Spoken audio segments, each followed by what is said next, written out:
переданы публично в суде многих агентов-патриотов. Я думаю, удивляться не придется, столько гадостей мы увидим.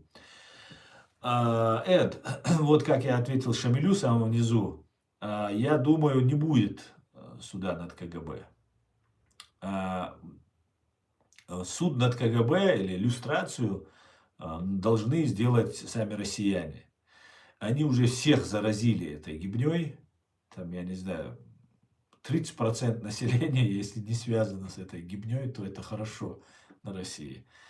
И 70%, две трети точно, я думаю, связаны. И ну как их судить? Это целая уже своя нация. Это не русские, а гибнисты, гибнявые.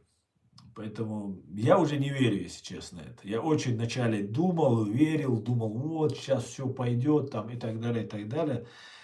Ну, сейчас посмотрим на Украину. Конечно, еще я верю, чуть-чуть есть процент, что я в это верю. Но я думаю, сейчас как Украина сделает. Если сейчас Украина зачистит пятую колонну, и это, считаю, эту гибню она зачистит.